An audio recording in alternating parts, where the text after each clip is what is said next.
hujan, janjimu untuk masa depanku. Walau badai yang datang silih berganti, namun kau selalu besertaku.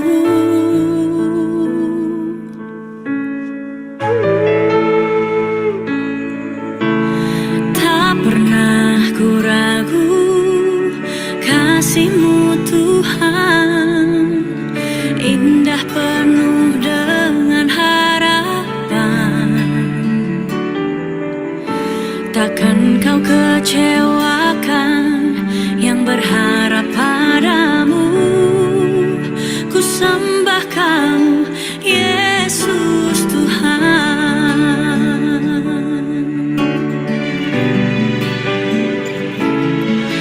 Bukan dengan kuatku ku berjalan, bukan dengan kuatku ku melangkah, bukan dengan kuatku ku jalani hidup ini, tapi oleh karena kasih-Mu Bapa.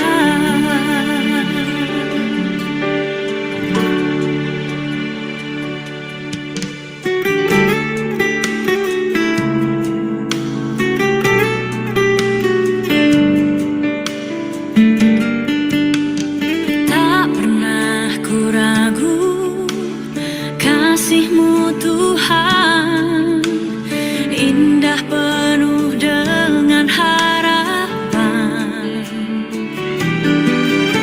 Takkan kau kecewakan yang berharap padamu. Ku sembah Kau, Yesus Tuhan. Bukan dengan kuatku ku berjalan, bukan dengan kuatku ku melangkah, bukan dengan kuatku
Baik, shalom Bapak Ibu Saudara dan juga sahabat orang muda yang diberkati Tuhan. Puji Tuhan, kita bersyukur untuk Tuhan bahwa sesungguhnya kita diberikan kesempatan lagi untuk ada sama-sama di fellowship Risk Ministry di pagi hari ini. Nah, puji Tuhan, bagi teman-teman yang sudah bertugas, apakah Kayoram sudah kondusif? Ah. Pastor Suryana sudah kondusif jaringannya?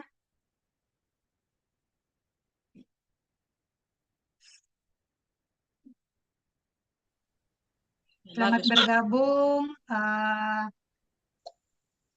Oma Evi, puji Tuhan, selamat bergabung Oma Evi, Pendeta Wilson, selamat bergabung, juga Kak Junedi,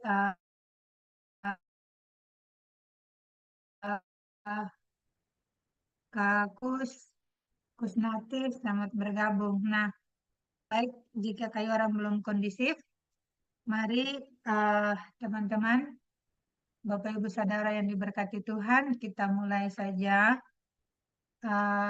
Untuk mengawali fellowship kita, saya mengajak kita semua untuk sama-sama siapkan hati dan pikiran kita, kita menghadap Tuhan dalam doa. Dan doa buka ini kepada Pendeta Wilson, saya silakan untuk membawakan kita dalam doa buka.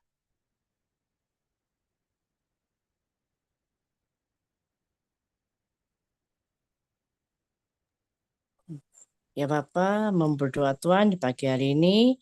Sebelum kita akan memulai firman Tuhan, Tuhan pakailah ibadah mulai dari awal, pertengahan hingga akhir, supaya kita Tuhan jamah, Tuhan sertai, supaya lancar karena anugerah-Mu Tuhan yang sungguh luar biasa, karena kita bisa ketemu di pagi hari ini untuk bisa mendengarkan firman-Mu, sabda-Mu mulai dari ibadah sampai Tuhan akan datang kedua kalinya Tuhan. Akhirnya nama Yesus Kristus, doa dan syukur di pagi hari ini Tuhan. Ya, amin.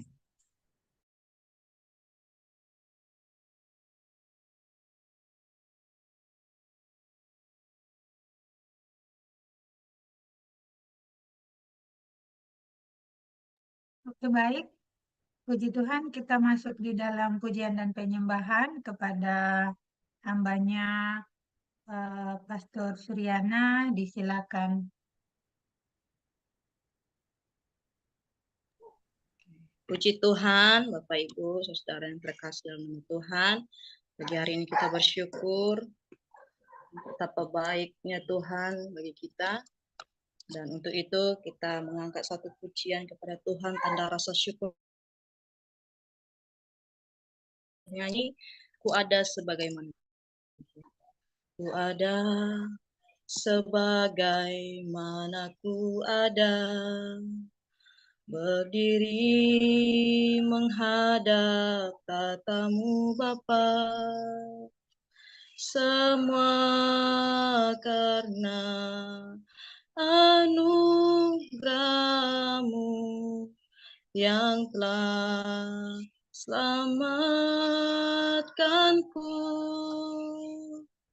Ku hidup dalam segala kelimpahan.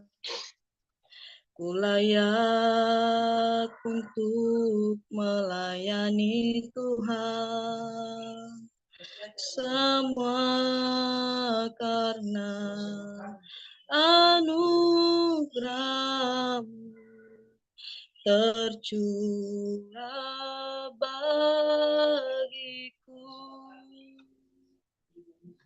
Besar anugerah-Mu, melimpah kasih-Mu, semakin hari semakin bertambah. Besar anugerah-Mu. Sekali lagi kita bernyanyi. Ku ada sebagaimana ku ada. berdiri menghadap tatamu Bapa. Semua karena anugerah yang telah selamatkanku. Ku hidup dalam segala kelimpahan. Ku layak untuk melayani Tuhan. Semua karena anugerah-Mu tercurah bagiku.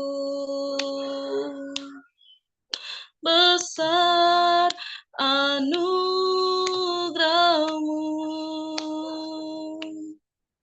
melimpah kasih-Mu, semakin hari semakin bertambah besar anugerah-Mu, besar anugerah-Mu, melimpah kasih-Mu, semakin hari semakin bertambah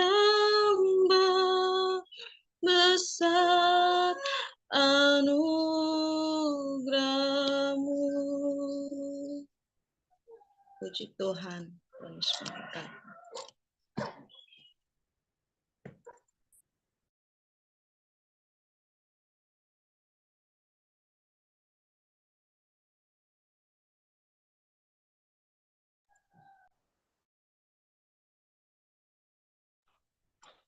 Ya, kami kembalikan Amin. Puji Tuhan, terima kasih Pastor Suryana yang sudah boleh memimpin kita dalam pujian. Kini saatnya kita ada di dalam review firman Tuhan kita, review pengajaran kita sepekan.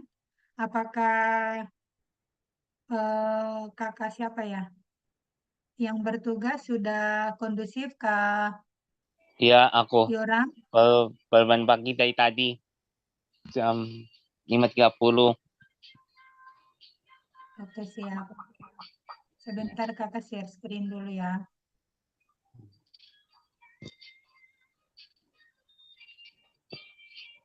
Iya, silakan. Baik, shalom Ya. bagi kita semuanya. Kita akan baca di ibadah yang tak pernah berakhir. Ayat hafalan kita adalah, aku hendak menyanyi bagi Tuhan selama aku hidup. Aku hendak bermazmur bagi Allahku selagi aku ada. Langsung 104 ayat 33. Yes, Kak.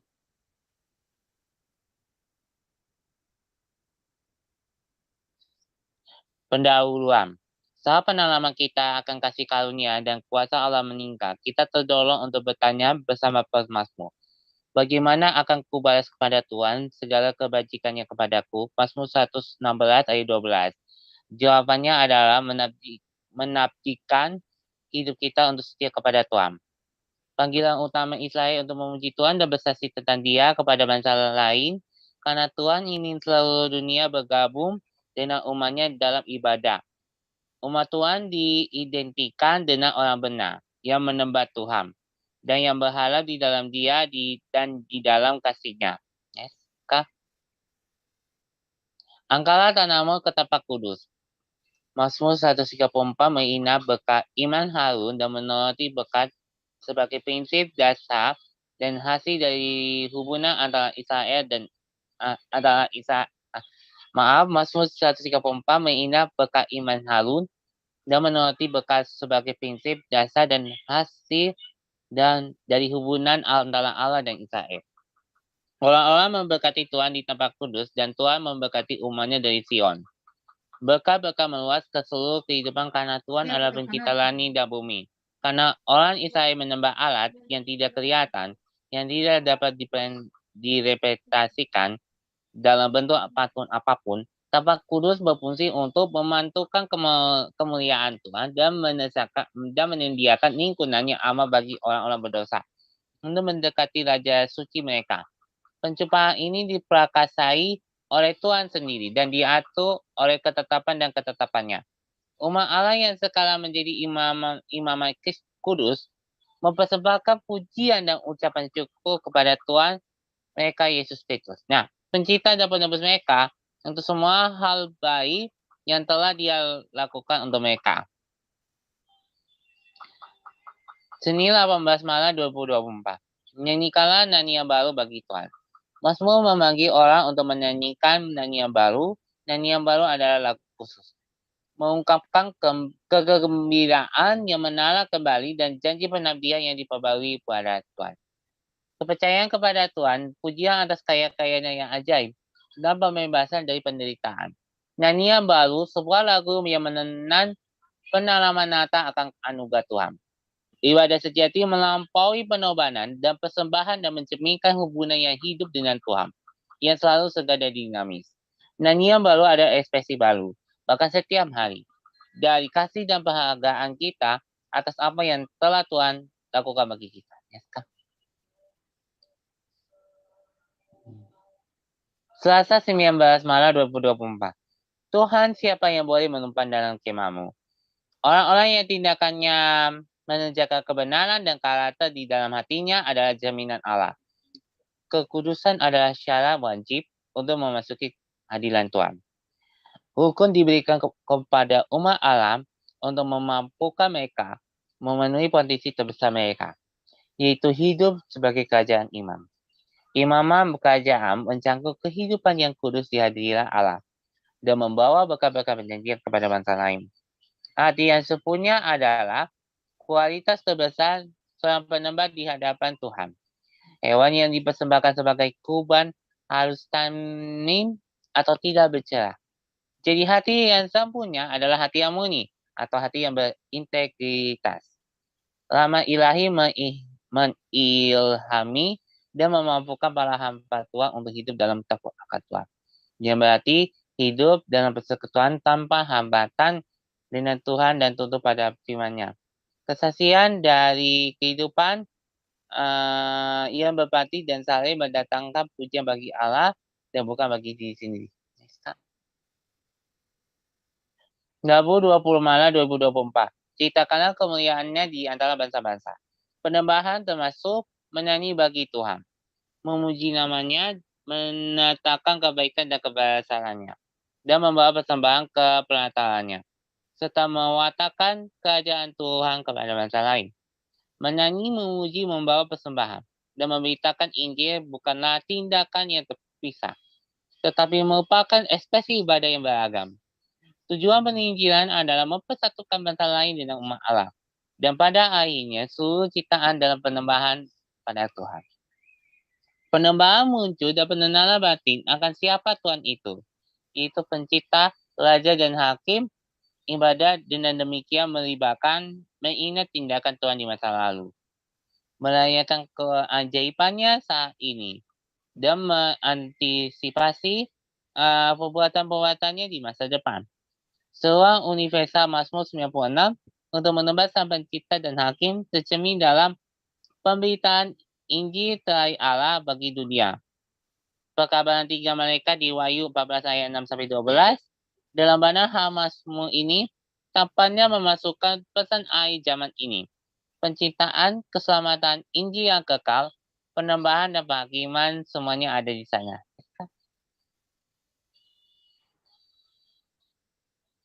Kamis 21 Maret 2024.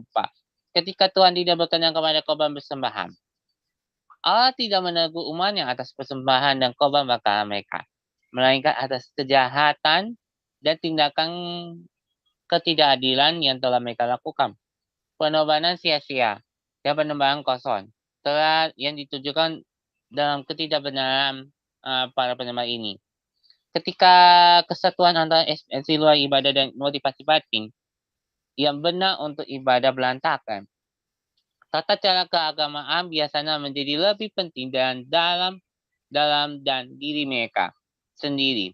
daripada penalaman aktual mendekatkan diri kepada Tuhan. Artinya bentuk-bentuk penyembahan menjadi tujuan air gantinya diberikan kepada Tuhan yang seharusnya ditujukan dan diungkapkan oleh tata cara keagamaan itu.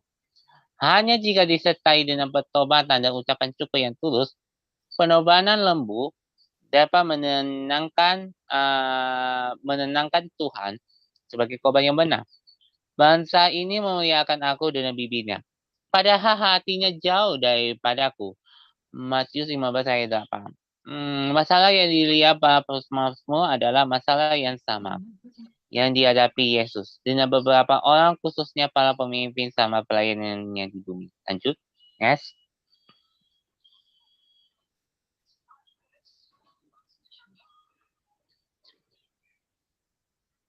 Oke, cuma 22 Maret 2024 ini kesimpulannya. Pedalaman inti dari ibadah adalah perlunya pertobatan. Itu pertobatan sejati. Banyak orang gagal memahami mana sesungguhnya dari pertobatan. Banyak orang bersedih karena mereka telah berdosa, lalu mereka melakukan perubahan secara lahiriah karena mereka takut bahwa kesalahan akan membawa mereka kepada penderitaan. Ini bukanlah pertobatan yang dimasukkan oleh Alkitab. Mereka sedih bukan karena menyesali dosa mereka, namun karena takut kepada penderitaan akibat dosa. Itulah jenis kesedihan Esau ketika dia melihat keturunannya hilang untuk selamanya. Bileam yang ketakutan ketika melihat malaikat berdiri di depannya dan padang terhunus. Lalu ia mengakui kesalahannya karena takut kehilangan nyawanya. Tetapi itu bukanlah pertobatan yang sungguh-sungguh atas dosa. Karena tidak ada keinginan hati untuk bertobat. Tidak ada kebencian dan ada kejahatan Yudas Iskariot. Setelah mengkhianati tuannya, berseru, aku berdosa karena menerangkan darah orang yang tidak bersalah. Matius 27 ayat 4, dan jiwa langkah kepada Kristus selama 37 dan 38. Udahkah? Masih lanjut. Oke. Walaupun Allah tidak berdiam dalam kuil buatan tangan manusia, namun ia menghormati dengan kehadirannya pada perkumpulan umatnya. Ia telah berjanji bahwa apabila mereka datang beramai-ramai mencarinya untuk mengaku dosa-dosanya dan berdoa satu sama lain, dia akan bertemu dengan mereka akan oleh Lotnya. Tetapi barang siapa yang berkumpul untuk menyembah dia, haruslah membuangkan setiap kejahatan. Kecuali mereka menyembah dia dalam roh dan kebenaran, dan di dalam keindahan kesucian, maka perkumpulan mereka akan percuma. Untuk hal tersebut, Tuhan berfirman, bangsa ini memuliakan aku dengan bibirnya, padahal hatinya jauh daripadaku. Matius 15 ayat 8 dan 9. Mereka yang menyembah Allah harus menyembah dia dalam roh dan kebenaran. Sebab Bapa menghendaki penyembahan demikian. Yohanes 4 ayat 23. Dan jiwa apa dan omega jadi 3 halaman 39. Terima kasih. Amin, puji Tuhan. Terima kasih banyak Kak Yoram yang sudah menuntun kita untuk review kembali pengajaran kita sepekan, dan puji Tuhan kita pagi ini akan diberkati oleh firman Tuhan yang akan dibawakan oleh Kak Tama. Dan untuk menyambut firman Tuhan ini kita ada dalam doa, dan doa firman kepada Kak Ira disilakan untuk memimpin kita di dalam doa menyambut firman Tuhan.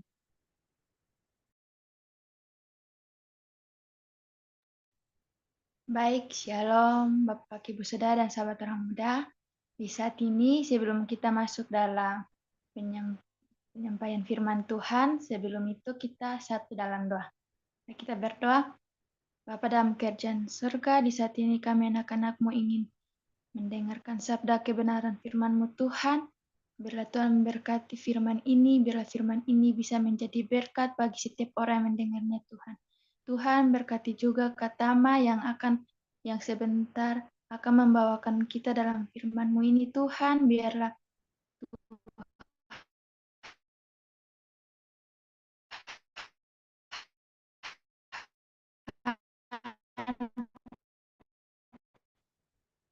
biarlah Roh Kudus Kudus-Mu bisa berkat setiap orang yang mendengar Zoom ini dan di setiap orang.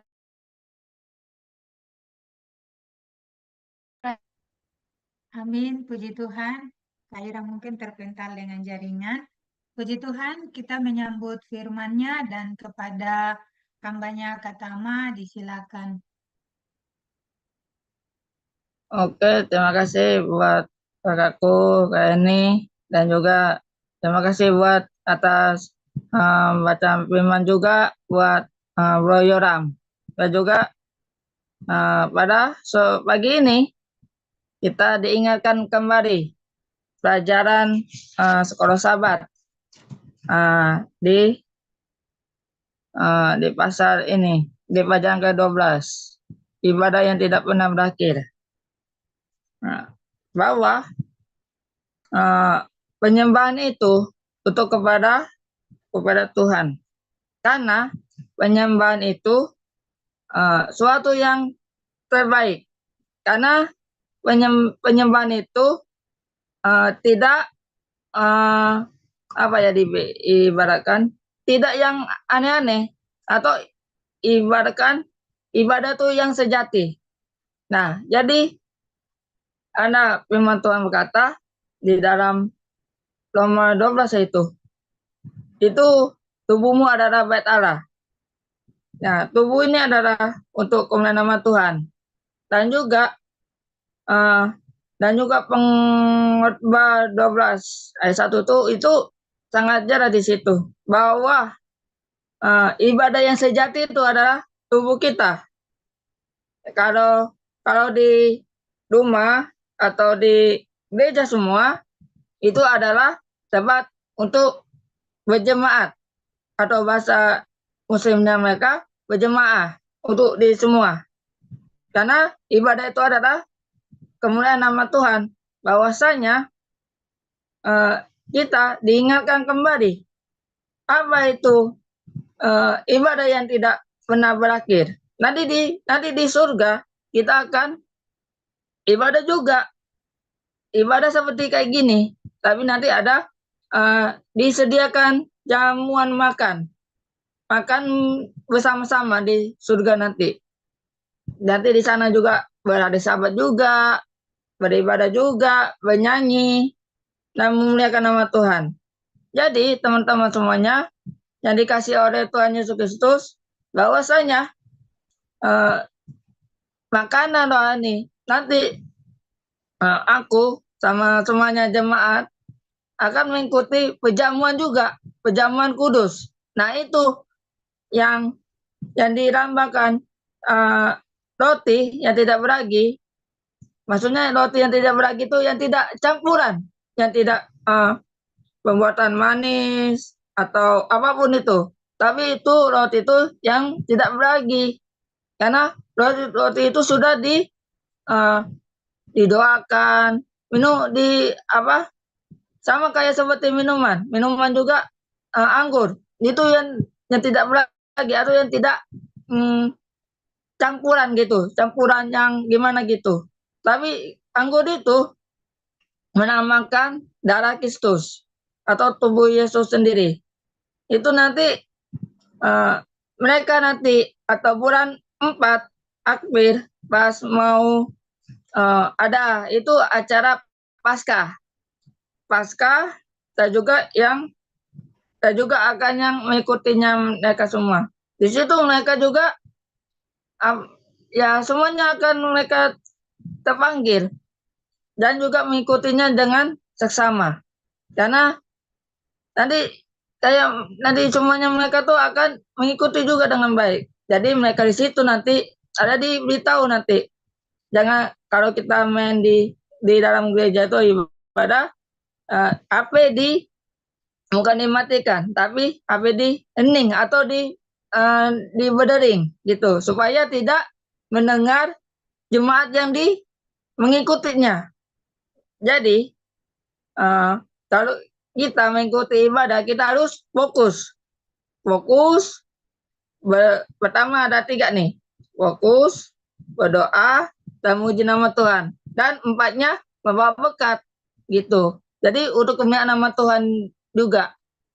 Jadi nanti di mereka itu pasti apa ya, membawa berkat juga kepada mereka yang mendengar. Nanti kan pas itu juga waktu aku juga pernah itu tersinggung juga buat yang mereka kayak gini.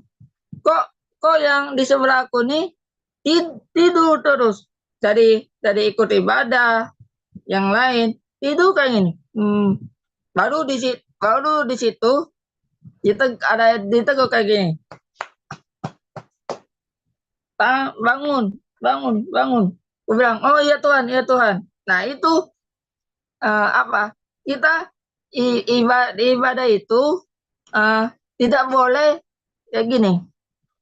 Tapi ibadah tuh ya muji nama Tuhan, berdoa, bernyanyi, dan memuliakan. Itu juga ibadah yang sejati di dalam kita, di dalam tubuh kita. Jadi ibadah itu bahwasanya tadi di ayat ini Mazmur 104 ayat 33. Aku hendak menyanyi bagi nama Tuhan. Selama aku hidup, aku hendak bermasuk bagi Allahku selagi aku ada. Nah, itu lagunya pas tadi yang dibawakan oleh kakak tadi atau ibu Penda gitu. Itu sebagaimana aku ada. Itu lagu itu wah, itu apa ya? Itu waktu pertama lagu itu KKR waktu itu. KKR. Jadi lagu itu menyentuh dan mereka di jemaat itu ada yang nangis. Ada yang nangis, ada yang apa ya, menyentuh, bukan menangis saja, menyentuh. Jadi apapun itu mereka itu semuanya ya apa ya? Jadi gimana ya? Jadi kemuliaan nama Tuhan itu pasti ada.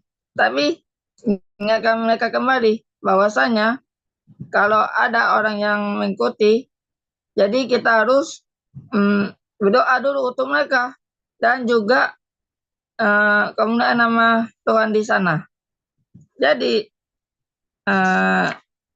yang tadi yang dibacakan oleh Boyoran tadi, intinya di sini, Bang, ini apa? Mereka akan menyembah Allah, harus menyembah Dia di dalam roh dan kebenaran. Nah itu, mereka semuanya atau ke semua bangsa lagi tuh menyembah ke Tuhan Yesus sendiri. Kan di dalam nanti dibilang kita menjadi di dalam roh dan kebenaran. Di dalam roh kebenaran itu kita di situ merenungkan kasih Tuhan. Kalau di Mazmur itu tanda kutip itu serah, bukan nama. Itu tanda kutip itu atau merenungkan kasih Tuhan kayak gitu. Jadi intinya Tuhan akan memberkati kita walaupun kita ini masih di dalam daging, ada hawa nafsu kita. Hawa nafsu ini harus dikendalikan di dalam pikiran, perbuatan, dan semuanya. Karena firman ini dicatat bahwa kemuliaan nama Tuhan itu untuk semua orang, semua bangsa. Kemanapun kita berada, kemanapun kita pergi, kemanapun kita berada di samping atau kanan kiri, kita harus semua menyembah Tuhan gitu. Dan juga menyembah Tuhan, kita harus misalnya nih, ada orang di sebelah kita nih, dia nggak tahu atau kebenaran Tuhan. Kita ngajak mereka, bukan untuk disuruh kayak mobil, didorong ke kanan, kiri, itu udah kayak mana gitu. Pokoknya kita sebagai umat Tuhan, jangan kita seperti kayak mobil didorong-dorong kayak gini. Tapi kita mobil itu harus menjadi kemuliaan nama Tuhan juga. Dan untuk kalau ada orang yang membutuhkan, kita harus tumpangin dia juga. Nanti mau kemana Bu? Mau ke pasar ya atau mau ke ibadah ya? Ya, mari kita ikut sama kami. Nanti kami akan mengantarkannya ke tempat tujuan. Nah, kayak gitu. Dan sebaliknya juga. Jadi waktu itu, ini aku ceritakan sedikit lah. Nah, pada waktu itu, waktu ke Medan, ada sahabat itulah, kayak gini. Jadi, aku bilang sama orang tua aku, Pak, aku boleh nggak ini memberikan dia bensin atau membeli. Tapi gue bilang nanti habis itu Tama minta maaf sama Tuhan ya. Kan Tama kan ini gue bilang ini. Ya Papa. Gue bilang aku sama mereka. Itu misalnya si temanku ini. Oh, aku mau beli ini ya bensinnya. Tolong ini sebentar. Jadi gue beli bensin. Jadi mereka itu tersenyum kayak gini. Tersenyum dan mereka langsung terharu. Aku kalau sama mereka tuh nggak ada imbalan. Misalnya nih, aku punya nih, misalnya nih aku punya ada uang segini. Nah, jadi aku kasih mereka kepada ke temanku. Jadi untuk kemuliaan nama Tuhan. Jadi aku enggak, kalau kita membagi-bagikan ke mereka, jadi apa yang kita uang ini ya seikhlasnya gitu. Jadi intinya menyembah Tuhan itu harus dengan ikhlas dan juga tidak yang namanya terpaksa. Dan inilah demikianlah firman Tuhan yang saya bawakan. Semoga bermanfaat dan untuk kemenangan Tuhan. Terima kasih. Amin, puji Tuhan. Terima kasih Kak Tama yang sudah boleh memberkati kita dengan firman Tuhan kita pada pagi hari ini, di mana bagaimana menjelaskan tentang ibadah sejati. Nah, puji Tuhan. Mungkin di sini ada Bapak Ibu Saudara yang berkesempatan, ada Pendeta Wilson, ada juga Pastor Suryana yang mungkin mau menambahkan sedikit firman Tuhan, boleh disilakan. Oke, makasih Kak Eni. Ya, ini kan Iya, kita kan sekolah satu ya. Kita kan lebih baik mendengarkan firman Tuhan, mengikuti perilaku firman Tuhan. Nah, setelah kita mengikuti firman Tuhan, mengikuti perilaku firman Tuhan, jangan pernah kita menyanyikan firman Tuhan pas hari Minggu. Nah, ini kan kita kan hari Minggu juga ya, rajin ke gereja, ingin melayani firman Tuhan, ingin melayani juga dengan melayani firman Tuhan juga, melayani juga ibadah. Jangan pernah kita seringkali membuat situasi kalau kita ingin melayani atau tidak.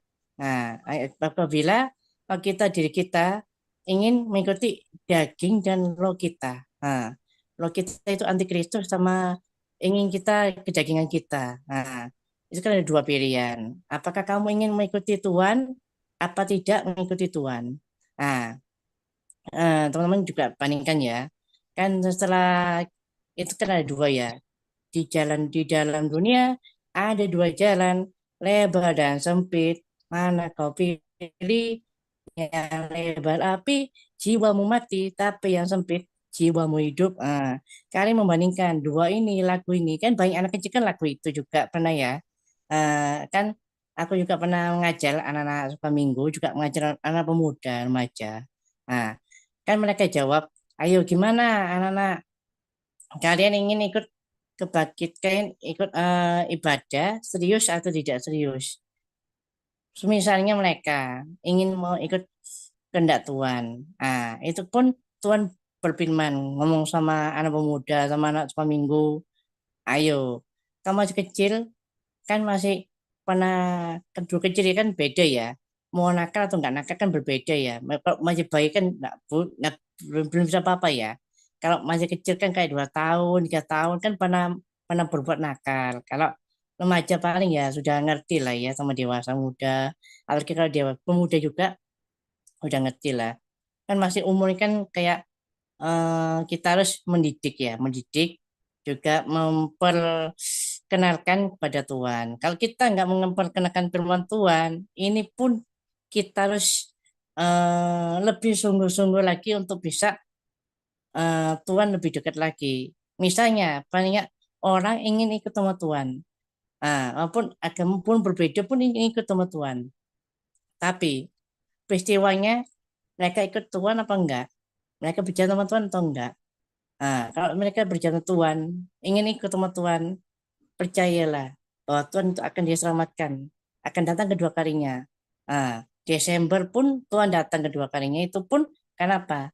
Tuhan lahir di dunia ini, sehingga mengajarkan anak tunggal, panjang percaya kepadanya tidak akan binasa, memberikan hidup yang kekal. Itu pun juga ada juga di Wahyu juga di Tesalonika juga ada. Itu akan datang kedua kalinya. Kenapa? Itu pun juga berjalan di hati kita, ingin ikut sama Tuhan atau tidak.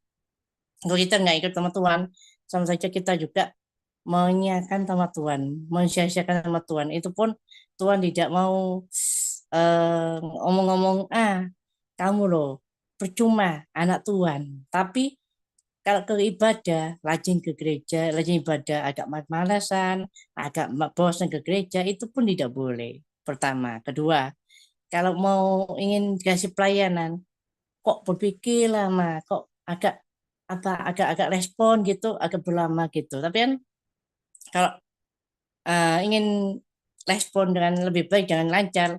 Oh iya, saya siap untuk melayani firman Tuhan. Nah itu sih dari dua karakter ini, karena harus mengikuti, soalnya apa ya, meskipun kita juga Katolik, maupun Protestan, karismatik, penting kita ikut bersama dengan Tuhan, jangan pernah menyanyikan firman Tuhan. Itu pun juga satu pilihan Tuhan, ikut ke dalam surga, ikut pikul salib, dan juga ikut Tuhan datang kedua kalinya. Itu sih dari ke saya. Makasih Kak Eni. Silakan. Iya, baik. Terima kasih Pendeta Wilson. Apakah ada tambahan dari Pastor Suryana? Kebetulan hambanya Kak Martin juga sudah ada. Namun jika ada tambahan dari Pastor Suryana, disilakan.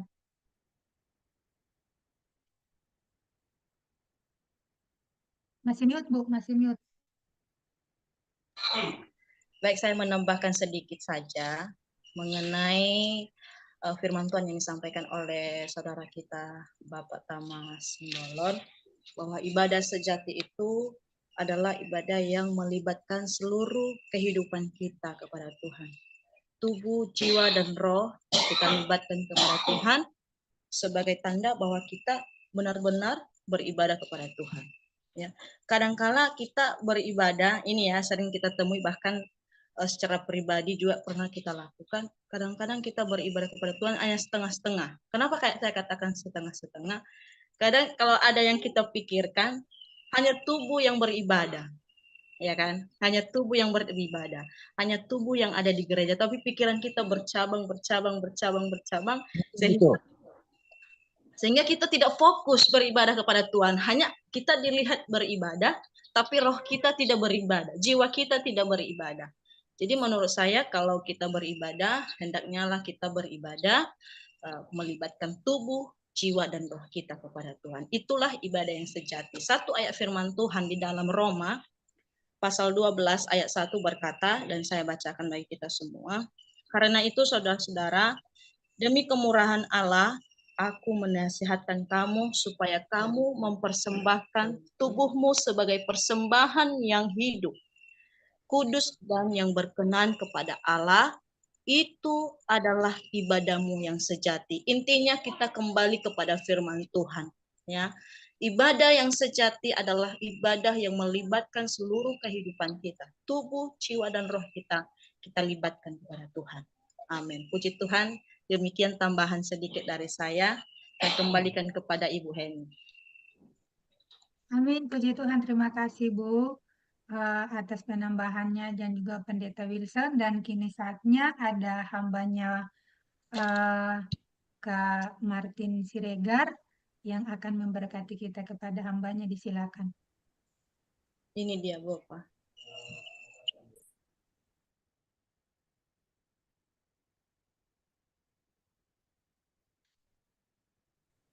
Selamat pagi teman-teman sekalian. Pagi. Selamat pagi. Salam sejahtera untuk kita semuanya di dalam nama Yesus Kristus Tuhan kita. Ya, saya bersyukur kepada Tuhan atas anugerah Tuhan bisa hadir di pagi hari ini, bisa mendengar firman Tuhan bersama-sama dengan saudara-saudari yang mungkin lebih tua daripada saya, karena saya masih muda. Enggak lah. Oke. Ah, jadi ada pepatah mengatakan tak kenal maka tak sayang kan? Kalau udah sayang jangan tinggal. Iya. Itu. Oke.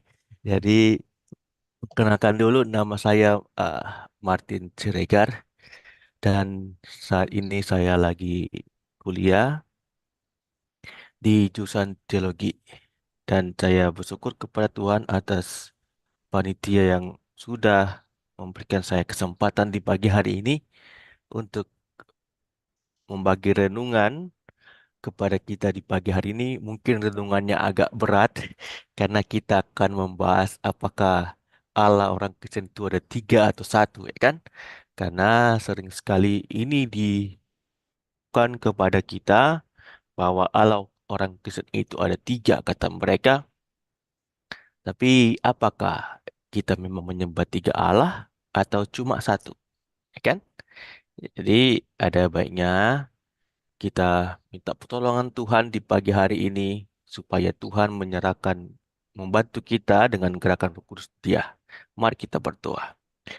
Bapa di dalam kerajaan surga, Allah yang penuh kasih dan penuh rahmat, kami bersyukur atas kasih setia Tuhan yang tak terbatas yang Engkau berikan kami selalu.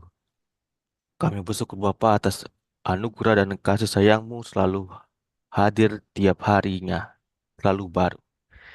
Kami menyerahkan Bapa atas ibadah ini ke dalam tangan Tuhan, kiranya Engkau bermurah hati sehingga kami bisa belajar kebenaran firman Tuhan bersama dan biarlah Bapa Roh Kudus Tuhan yang bekerja di setiap individu lepas individu sehingga nama Tuhan ditinggikan di dalamnya. Tuhan ampuni Bapa dan juga Tuhan kiranya sembunyikan hamba-Mu ini di balik salib-Mu sehingga anak-anak Tuhan bisa melihat terang Kristus yang bercahaya. Biarlah Bapa nama Engkau ditinggikan di dalamnya, bukan nama hamba-Mu yang hina ini, yang hanya dilayakkan oleh anugerah Tuhan. Berbicara Bapa kepada kami lewat firman Tuhan, di dalam nama Yesus kami berdoa. Amin. Oke. Ya, seperti yang sudah kita singgungkan di tadi, yang menyatakan apakah Allah orang Kristen itu ada tiga atau dia hanya satu, ya kan? Sebelum lebih lanjut, apakah saya diizinkan untuk share layar? Kira-kira kakak dan abang sekalian, boleh ya? Jadi, Boleh sebentar ya. oh ya, saya bukan pakai file, tapi cuma Alkitab saja, karena dasar saya cuma Alkitab, dan itulah yang saya pakai. Silakan Kak. Oke, terima kasih. Jadi, teman-teman yang terkasih, kita itu menyembah hanya kepada satu Allah, ya kan? Satu Allah saja yang orang Kristen sembah, ya kan? Adakah ayatnya? Ya, ayatnya ada, kan? Di mana itu? Nah, nah, sudah nampakkah kira-kira? Sudah ya. Jadi, a- ayatnya di Ulangan pasal 6 ayat keempat, kan? Nah, firman Tuhan mengatakan di sini bahwa dengarlah hai orang Israel, Tuhan itu Allah kita dan Tuhan itu Esa. Yang di mana Esa itu diartikan satu dan di dalam bahasa Ibrani ini adalah Sema, ya, adalah satu. Jadi Allah kita itu hanya ada satu, ya kan? Dan tidak ada lebih daripada tiga lah atau dua lah, ya kan? Jadi Allah itu hanya ada satu, yaitu Allah yang hidup dan Allah yang sejati. Dan juga banyak sekali ayat firman Tuhan yang lain yang bisa kita bagikan. Dan contohnya adalah di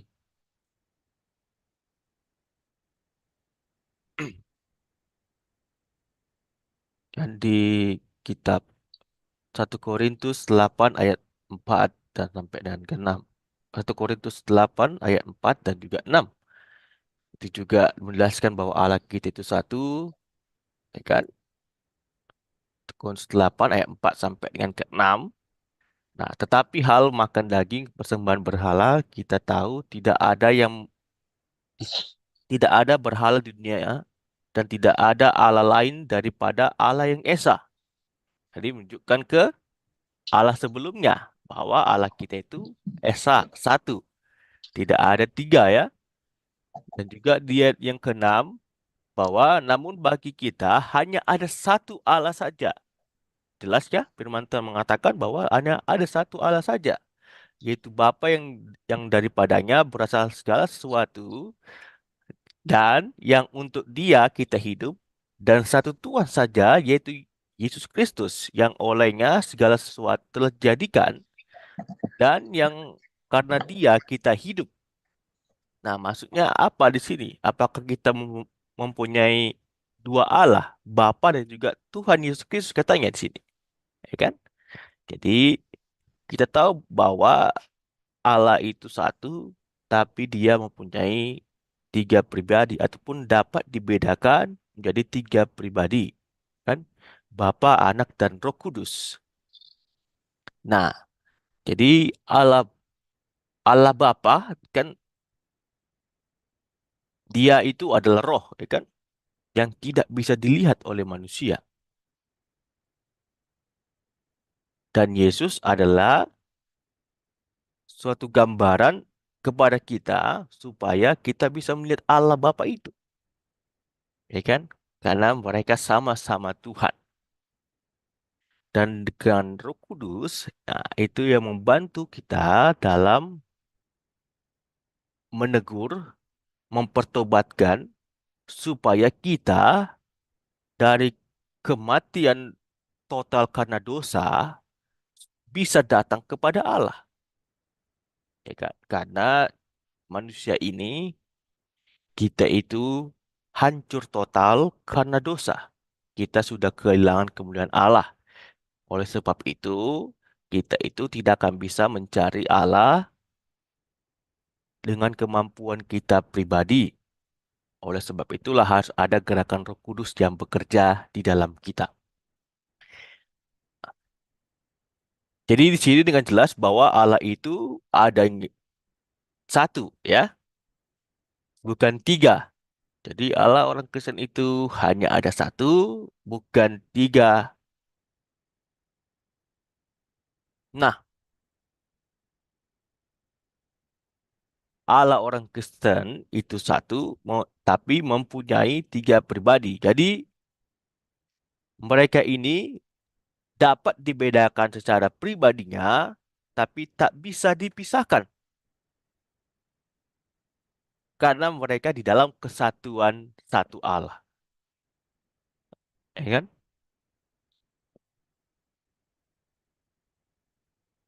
Jadi dalam kealahan itu ada tiga pribadi, yaitu Bapa, Anak, dan Roh Kudus. Ketiganya Allah yang Esa. Allah Bapa itu Tuhan, ataupun Allah Anak itu juga Tuhan, dan Allah Roh Kudus itu juga Tuhan. Di dalam satu keberadaan Allah. Esensinya mereka sama di dalam satu Allah.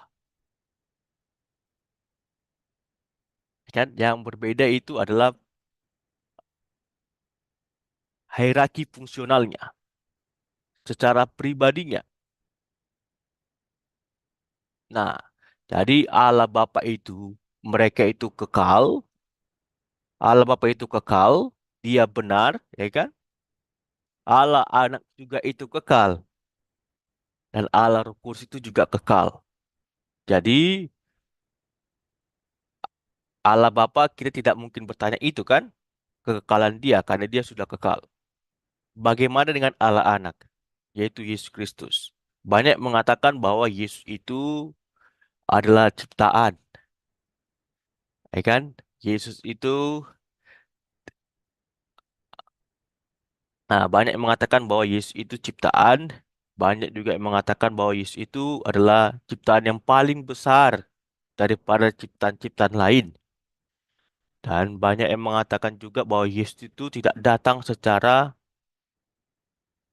kedagingan, ya kan? Makanya di 1 Yohanes 4 itu mengatakan, kalau ada yang mengatakan bahwa Yesus tidak datang secara kedagingan, berarti hatilah dengan roh itu, karena roh itu roh yang sesat.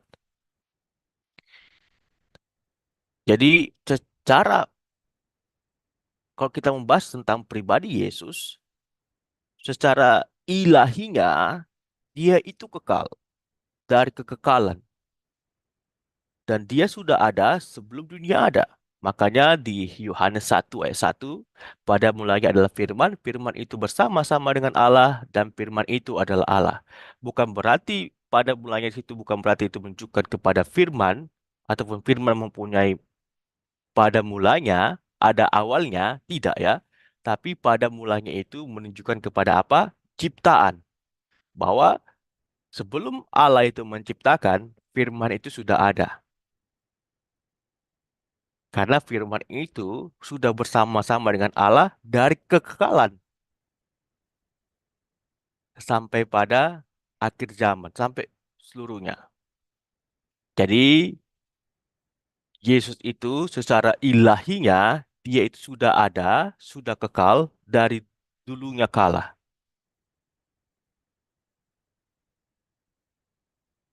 Dan secara kemanusiaannya, nah Yesus mempunyai awal.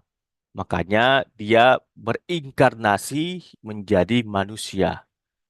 Makanya di Yohanes 1 ayat 14 kan, firman itu menjadi manusia atau berinkarnasi menjadi daging. Nah, manusia kan mempunyai daging dan juga darah, ya kan? Itulah yang menandakan manusia itu ya manusia. Ya sama juga dengan Yesus. Yesus juga berinkarnasi menjadi manusia, darah dan juga dagingnya. Yang dimana nantinya darah dan juga dagingnya akan dia korbankan untuk penebusan dosa kita. Jadi itulah mengenai Yesus Kristus, ya kan? Dan juga mengenai Roh Kudus. Nah, Roh Kudus ini juga kekal. Karena Roh Kudus ini juga Tuhan, ya kan? Di Kisah Para Rasul pasal 5 ayatnya keempat itu mengatakan dengan jelas bahwa Rasul Paulus berbicara ke era Petrus ya, mohon maaf, Petrus berbicara kepada Anas dan Safira. Mengapa kamu berdusta kepada Roh Kudus, ya kan? Yang menyatakan bahwa Roh Kudus itu adalah Tuhan itu. Dan setelah itu dengan kuasa Allah yang yang dipakai melalui Petrus, Anas dan Safira meninggalkan dunia karena sudah berdusta kepada Roh Kudus. Jadi Roh Kudus, siapa yang berdusta kepada Roh Kudus, maka akan berbahaya dampaknya, yaitu bisa kematian dan bisa mempunyai dosa yang berat, ya kan? Siapa yang menista Roh Kudus mempunyai dosa yang berat dalam Alkitab kan? Nah, jadi Roh Kudus itu sudah ada sebelum dunia ada. Karena ada beberapa mengatakan bahwa Roh Kudus itu ada saat hari Pentakosta saja. Nah, di saat hari Pentakosta itulah hari yang turunnya Roh Kudus, mereka mengatakan bahwa itu dari situlah awalnya Roh Kudus itu menjalani tugasnya. Atau Roh Kudus itu hidup di situ di masa itu. Itulah awalnya. Nah, kalau misalnya ada orang berpandangan demikian, ya kan? Maka akan mengenai dampak terhadap Tritunggal Allah. Kalau mengatakan bahwa Roh Kudus itu cuma ada setelah masa pencurahan Roh Kudus itu, di saat hari Pentakosta itu, maka akan berdampak kepada kekekalan Allah. Berarti Allah Bapa itu tidak kekal. Allah Anak itu juga tidak kekal. Ya kan? Karena mereka di dalam satu esensi Allah yang esa. Dalam satu esensi Allah yang esa. Nah, jadi Roh Kudus itu sudah kekal dari dunia sebelum dunia ada, sebelum ciptaan itu ada. Dan itu juga diingatkan kepada kita di Kejadian 1 ayat 26 kan. Marilah kita kan gitu. Marilah kita, kata firman Tuhan di situ. Nah, apa dikatakan itu marilah kita? Kita itu berbicara kepada siapa? Ada yang mengatakan bahwa kita di situ berbicara, Tuhan berbicara kepada malaikat. Sedangkan malaikat itu belum diciptakan di saat itu. Ya kan? Belum diciptakan di saat itu. Jadi, maksud dari Kejadian 1 ayat 26 itu, bahwa Allah Bapa berbicara kepada Allah Anak dan Allah Roh Kudus. Terjadi adanya komunikasi di situ. Terjadi perbincangan di situ. Yang ada di surga gitu. Jadi, terjadi perbincangan di situ. Jadi, itulah perbincangan antara pribadi Allah itu. Yang tidak akan bisa dipahami manusia ini. Gitu. Tapi hanya bisa dipahami dengan iman, tidak bisa dipahami dengan logika dan pemikiran. Jadi Tritunggal Allah ini itu juga sangat luar biasa dalam keselamatan manusia. Ya kan? Dalam keselamatan manusia, jikalau tidak ada Tritunggal Allah ini, maka akan sulit orang itu selamat, ya kan? Akan sulit orang itu selamat. Karena Tritunggal Allah ini harus bekerja bersama-sama dalam menyelamatkan seseorang. Nah, ayatnya itu di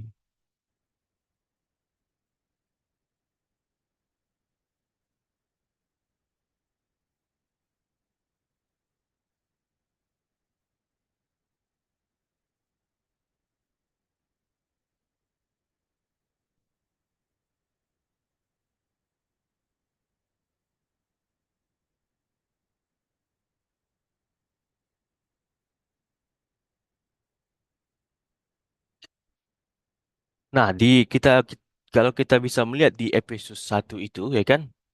Efesus 1 ayat 1 sampai dengan 14 itu dengan jelas gerakan Tritunggal Allah itu dalam keselamatan. Nah, di mana di ayat 3 sampai dengan yang ayat ke-6 itu berbicara ayat 3 sampai dengan ke-5 itu berbicara tentang Allah Bapa, di mana Allah Bapa itu memilih orang-orang yang akan dia selamatkan sebelum dunia ada. Bahwa aku sudah memilih sebelum dunia ada.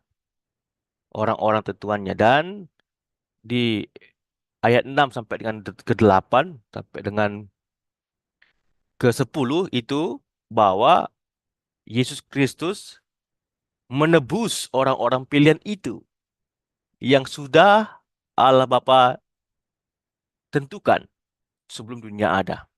Dan Roh Kudus bekerja di dalam hati seseorang itu untuk mempertobatkannya. Makanya dikatakan itu di 11 sampai dengan 14 itu bahwa Roh Kudus mempertobatkan manusia itu dan membawa orang itu dan mengubahkan orang itu supaya percaya kepada Injil Kristus.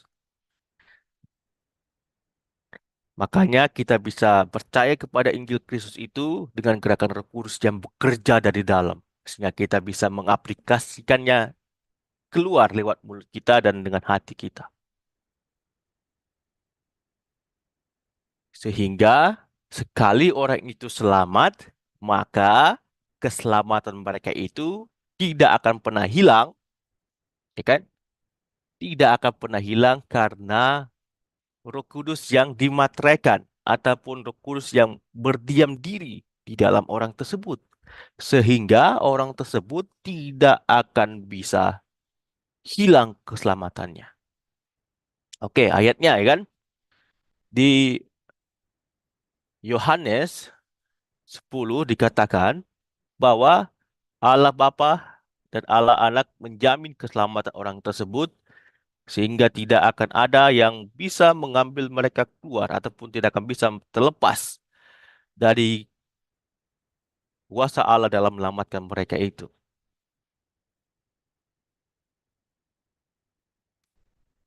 Nah, dikatakan di sini kan, dikatakan di sini bahwa Yohanes 10 ayatnya yang ke-29, Bapakku yang memberikan mereka kepadaku lebih besar daripada siapapun dan seorang pun tidak dapat merebut mereka dari tangan Bapa. Dibalikkan lagi, dikatakan lagi bahwa aku dan Bapa adalah satu di dalam esensi Allah yang esa itu. Kan? Jadi Bapa dan juga anak itu menjamin keselamatan orang yang percaya. Bukan hanya Allah Bapa, juga Allah Anak, Roh Kudus juga menjamin itu. Nah, seperti yang kita katakan tadi di Efesus tadi kan. Efesus 1 ayat yang 14. Dan Roh Kudus itu adalah jaminan bagi kita sampai kita memperoleh seluruhnya, yaitu penebusan yang menjadikan kita milik Allah untuk memuji kemuliaan Dia. Dan juga di ayat 13 ini lebih dalam kan. Di dalam Dia kamu juga, karena kamu telah mendengar firman kebenaran, yaitu Injil keselamatanmu. Injil keselamatan itu hanya di dalam Yesus Kristus yang sudah mati untuk kita dan bangkit untuk memerdekakan kita. Di dalam Dia kamu juga, ya kan? Ketika kamu percaya, dimateraikan dengan Roh Kudus yang dijanjikannya itu. Jadi dimateraikan ataupun surat kalau tidak ada materainya itu tidak ada jaminannya, ya kan? Nah, sama dengan Roh Kudus itu menjadi jaminan dia terhadap orang percaya bahwa orang percaya itu tidak akan hilang keselamatannya sampai kapanpun juga karena Roh Kudus sudah menjamin itu. Roh Kudus yang sudah berdiam diri kepada kita dan waktu berdiam diri itu adalah kekal. Tidak pernah keluar dan pergi. Datang dan pergi, tidak. Jadi jika Roh Kudus sudah berdiam diri kepada kita, dia itu akan berdiam diri secara kekal sampai apa? Sampai kita memperoleh seluruhnya, sampai Kristus itu datang kedua kalinya, ya kan? Dan saat itulah kita mempunyai tubuh kekekalan itu. Jadi ini harus paham di sini bahwa tanpa adanya Tritunggal Allah tidak akan adanya ciptaan karena mereka bertiga ini, tiga pribadi ini yang menciptakan segala hal dan kalau tidak adanya Tritunggal Allah maka tidak akan adanya keselamatan dan tanpa adanya Tritunggal Allah tidak akan adanya pengharapan hidup yang kekal. Jadi ketiga pribadi ini itu harus ada dan harus dipercayai oleh setiap orang percaya. Karena itu sangat penting dan itu harus diimani. Siapa yang mengimani Tritunggal Allah berarti percaya akan ciptaan, percaya akan keselamatannya, percaya akan hidup kekekalan Dia di masa yang akan datang. Jadi Allah orang Kristen itu mempunyai satu Allah di dalam tiga pribadi yang mempunyai satu esensi Allah dan mereka dapat dibedakan. Berarti mereka satu Allah di dalam tiga pribadi dalam satu Allah, ya kan? Mereka tidak bisa dipisahkan, tapi mereka bisa dibedakan. Oke, sekian firman Tuhan di pagi hari ini. Kiranya Tuhan menolong dan memberkati. Mari kita berdoa. Bapa dalam kerajaan surga, kami bersyukur atas kasih Tuhan lewat firman yang sudah diberitakan. Kiranya Engkau yang memberkati supaya Roh Kudus Tuhan bekerja di setiap individu lepas individu supaya mereka bisa percaya kepada Yesus Kristus sebagai Tuhan dan Juru Selamat mereka, dan supaya anak-anak Tuhan bisa percaya bahwa Allah itu hanya ada satu dalam tiga pribadi dalam satu Allah, dan mereka tidak dapat dipisahkan tapi dapat dibedakan secara pribadinya. Dan Allah Bapa itu ada Tuhan, Allah Anak juga adalah Tuhan, dan Allah Roh Kudus juga Tuhan. Dan makin banyak memang tidak bisa kami selami ketuhanan kami ini, karena Allah kami ini sangat besar, sangat luar biasa, yang tanpa batas. Dan kami manusia tak terbatas, manusia yang terbatas ini tidak akan bisa memahami Allah kami yang tanpa batas itu secara sepenuhnya. Tapi kami bersyukur lewat firman Tuhan yang diberikan kepada kami sehingga kami bisa mengetahui sedikit tentang Allah yang kami percaya, yang kami sembah. Dan kami bersyukur atas firman yang diberikan kepada kami, di mana firman Tuhan itu secara sempurna, tidak ada kebenarannya yang gagal ataupun tidak ada kebenarannya yang sia-sia, karena semuanya pasti akan digenapi, bukan di waktu kami, tapi di waktu Tuhan nantinya. Dan kami juga terima kasih kepada gerakan Roh Kudus yang mempertobatkan dan juga yang memateraikan kami, sehingga dengan itu kami yakin bahwa keselamatan kami tidak akan pernah hilang dan kami benar-benar milik Allah, karena kami adalah anak Allah, anak dan putri Allah yang di dalam rohnya yang bekerja. Kami adalah anak angkat Allah itu dengan Roh Kudus Tuhan yang bekerja di dalam yang kami imani dalam Yesus sebagai Tuhan Jemaat kami. Dan kami memuji nama Allah, dan saat kami memuji nama Allah Bapa, kami juga memuji nama Allah Anak dan juga Roh Kudus, karena mereka memiliki kesamaan secara glorinya, kemuliaannya, tetapi beda secara pribadinya. Kiranya Bapa Roh Kudus Tuhan bekerja dalam membantu kami dalam memahami kebenaran firman Tuhan ini.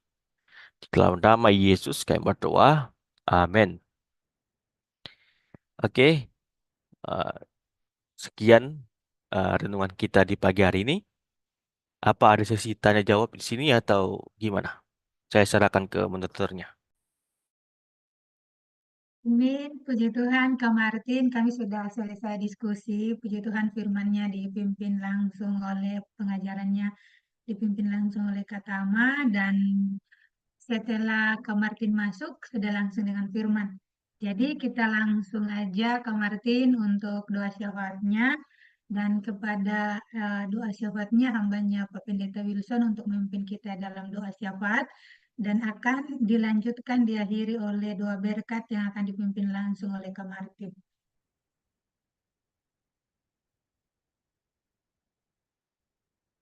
Silakan Pendeta.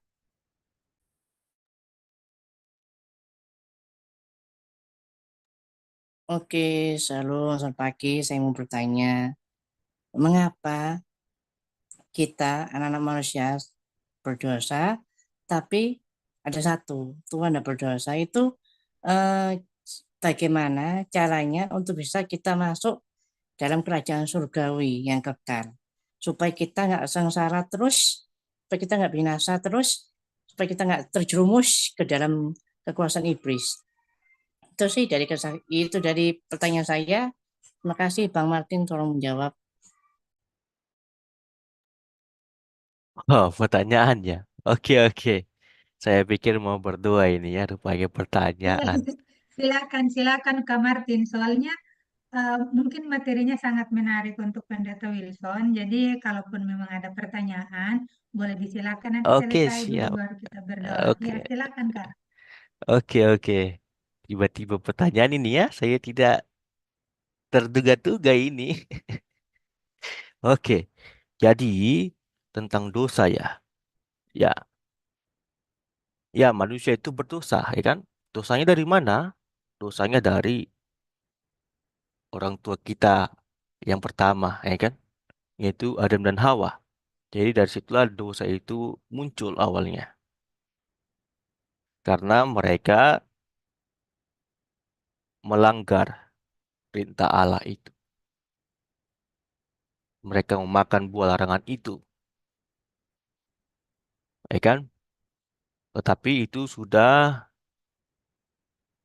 bukan diizinkan Allah, tapi Allah tidak pernah mengizinkan kita jatuh ke dalam dosa, ya kan? Karena Allah membenci dosa. Jadi tidak mungkin manusia itu diizinkan dia berdosa.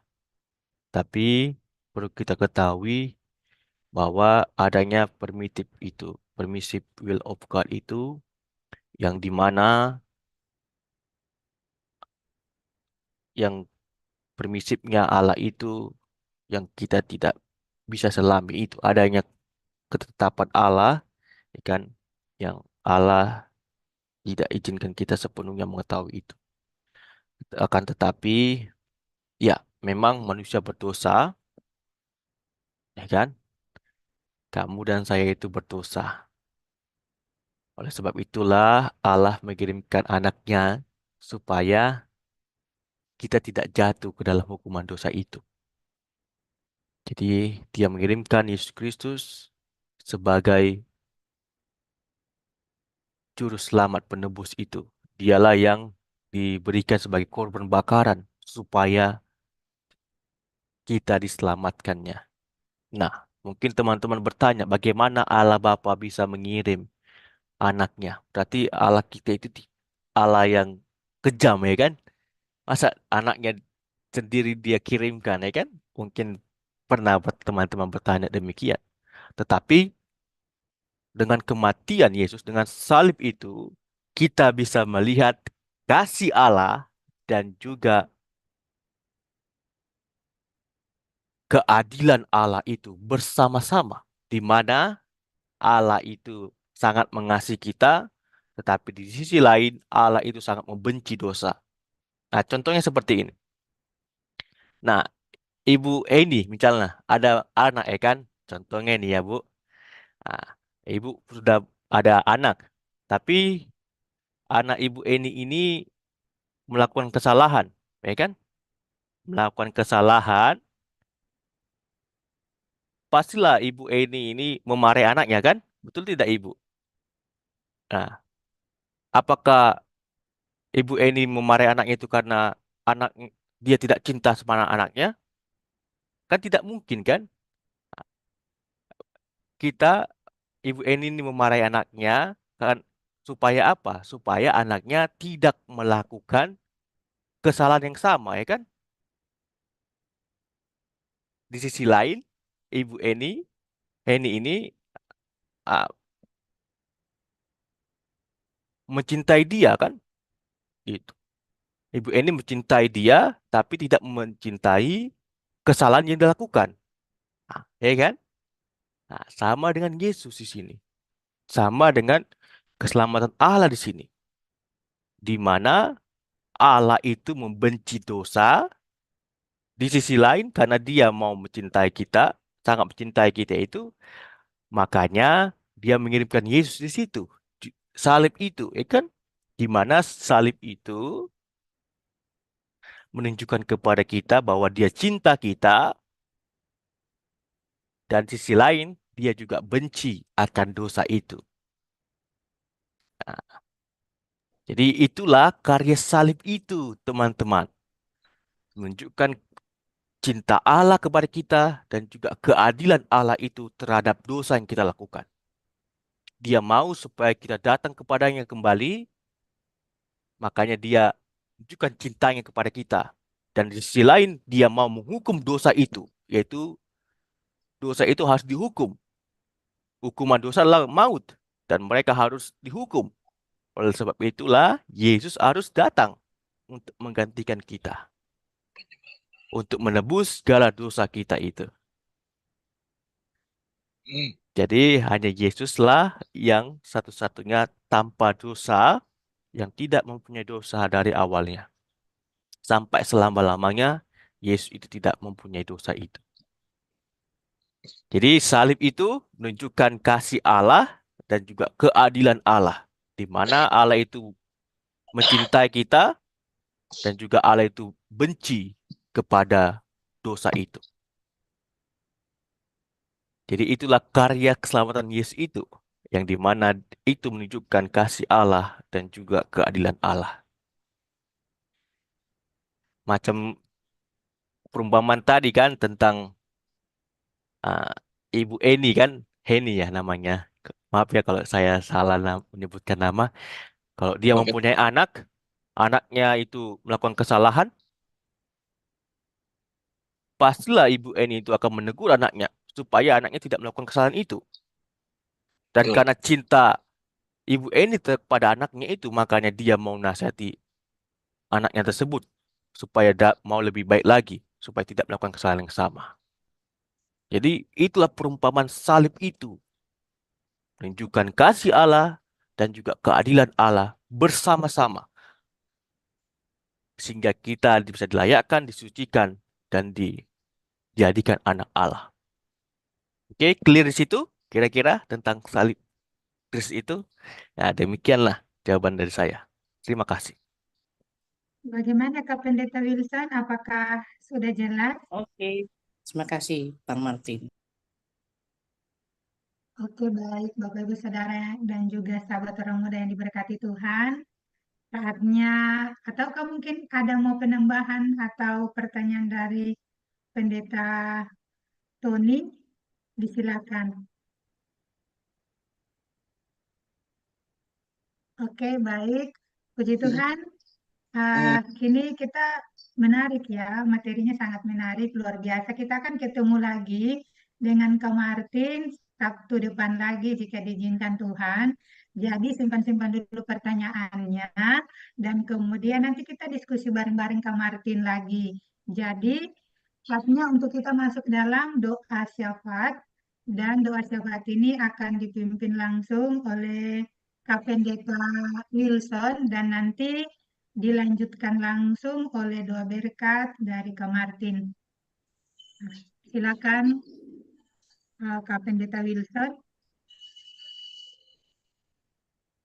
Ya Bapak, sekarang mau bersyukur Tuhan, karena Tuhan sudah berikan kita sepanjang hari ini Tuhan, sudah mendengarkan firman Tuhan, sabdamu Tuhan, oleh Bapakmu Pendeta Martin, meskipun dia masih agak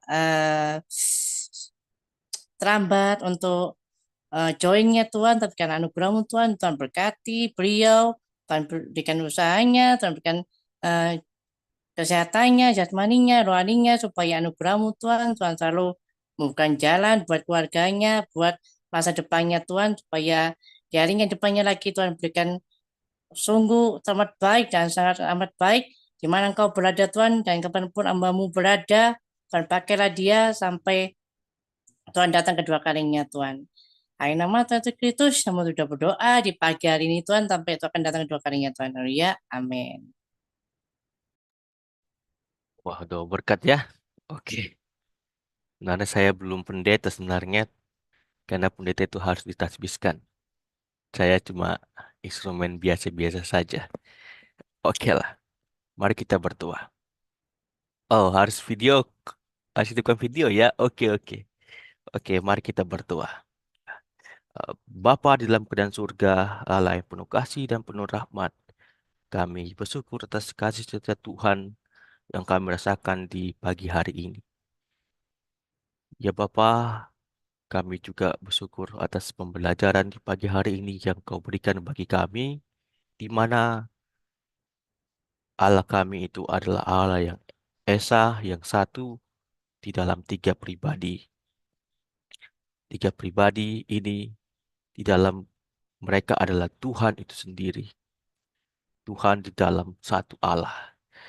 Kami bersyukur Bapa atas kebenaran firman Tuhan yang sudah diberitakan, khususnya tentang salib Yesus, di mana itu menunjukkan kasih Allah dan juga keadilan Allah.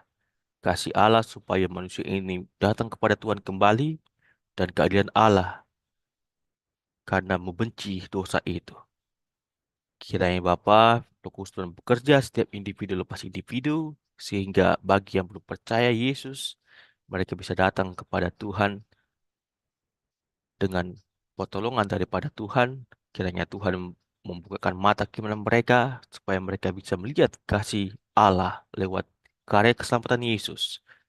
Menunjukkan bahwa Tuhan itu adil dan juga bermurah hati dengan karya Yesus Kristus. Dan kiranya Roh Kudus Tuhan bekerja dalam hati orang tersebut supaya mereka ditobatkan dan diubahkan, sehingga mereka bisa percaya kepada Yesus Kristus sebagai Tuhan dan selamat mereka. Dan bagi yang sudah percaya, kiranya Tuhan kuatkan iman kami, khususnya akhir ini adalah akhir zaman, akhir yang mendekati kedatangan Yesus Kristus yang kedua kalinya. Kiranya Bapa, iman kami bisa dikuatkan sampai akhir zaman, sampai Kristus datang untuk kedua kalinya. Bapa Surgawi, kiranya Engkau yang bermurah hati memberkati ibadah ini dan memberkati dalam menjawab doa-doa kami. Dan seluruh doa dan permohonan kami utarakan di dalam nama Yesus Kristus, Yesus Tuhan dan Selamat kami hidup. Kami berdoa dan mengucap syukur. Amin. Amin. Oke, Amin. Amin. Terima kasih banyak Kak Pendeta Martin dan juga jangan Kak Wilson dan bilang saya pendeta gitu, Oke, Kak Martin saya dan belum Kak Pendeta ditasbiskan. Wilson dan kemudian Kak Tama yang sudah boleh memberkati kita, juga Pastor Suryana. Yang sebelum kita menutup, ada satu pujian lagi dari Pastor Suryana untuk menutup acara. Disilakan. Baik, mari kita angkat pujian berkata terima kasih Tuhan. Terima kasih Tuhan untuk kasih setiamu yang ku alami dalam hidupku. Terima kasih Yesus untuk kebaikanmu sepanjang hidupku. Terima kasih Yesusku buat anugerah yang Kau beri, sebab hari ini Tuhan adakan syukur bagimu. Sekali lagi, terima kasih Tuhan untuk kasih setiamu yang ku alami dalam hidupku. Terima kasih Yesus untuk kebaikanmu sepanjang hidupku. Terima kasih Yesusku buat anugerah yang Kau beri, sebab hari ini Tuhan adakan syukur bagimu. Terima kasih Yesusku buat anugerah yang kau beri, sebab hari ini Tuhan adakan syukur bagimu. Puji Tuhan. Tuhan memberkati. Amin, puji Tuhan, dengan berakhirnya lagu yang dilantunkan oleh Pastor Suryana, maka berakhirlah seluruh rangkaian fellowship kita di pagi hari ini, dan kami mengundang Bapak Ibu Saudara dan juga sahabat orang muda untuk hadir bersama-sama dengan kami di ibadah doa subuh yang akan dilakukan setiap harinya, waktu jam 3 waktu Indonesia Barat dan jam 4 waktu Indonesia Tengah dan jam 5 waktu Indonesia Timur. Dan juga ada nanti Bible Study seminggu 2 kali, dan juga hari ini adalah hari ada renungan harian juga setiap hari Senin dan Rabu. Teman-teman sahabat orang muda juga boleh gabung, dan renungan pagi dan renungan malam, dan ada juga fellowship kita setiap hari Sabtu. Dan dengan senang hati kami mengundang Kak Martin kembali untuk boleh berbagi, memberkati keluarga besar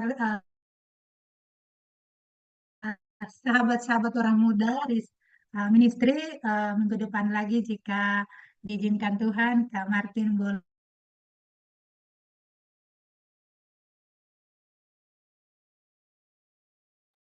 Mic-nya di mute itu Kak. Nggak tahu Kakak Eni mau ngomong apa tadi. Bahasa mantra kayaknya dia ya. Teman-teman sahabat orang muda, minta maaf ini terkendala, ini ada kesalahan, mungkin pengaruh ini ya, minta maaf. Terima kasih Pastor Suryana dengan pujian yang dilantungkan, dan berakhirnya pujian itu maka berakhir sudah seluruh rangkaian acara kita, fellowship kita di pagi hari ini. Dan sahabat orang muda, sebagai pengumuman tambahan, kita ada dalam doa subuh bersama setiap harinya, dan itu dilakukan jam 3 subuh waktu Indonesia Barat, dan jam 4 subuh waktu Indonesia Tengah, dan jam 5 pagi waktu Indonesia Timur. Nah, ada juga Satu lagi dong, kegiatan Pak. Halo. Anniversary CSM yang keempat. kegiatan malam Risk nanti. Ministry, ada renungan pagi setiap hari Senin dan renungan malam setiap hari Rabu. Sahabat orang muda juga boleh bergabung, dan ada juga youth yang akan dilakukan setiap hari Selasa, youth Bible Study setiap hari Selasa dan hari Rabu dan hari Jumat. Dan fellowship untuk kita semua itu tidak terkecuali, ada juga sahabat orang muda, ada juga Bapak Ibu orang tua. Jadi Kak Martin jangan keluarga Ministry ini sangat kompak. Jadi itu saja sedikit pengumuman tambahan bagi kita semua yang ada di sini. Terima kasih banyak untuk kebersamaan kita. Tuhan Yesus memberkati. Sampai jumpa di doa subuh besok. Oke, terima kasih semuanya. Tuhan Yesus memberkati. Thank you. Nanti dia mau ke gereja dulu, dia disabar. Terima kasih. Iya, terima kasih. Sabar, kayak ini semuanya. Iya, sama-sama. Terima kasih.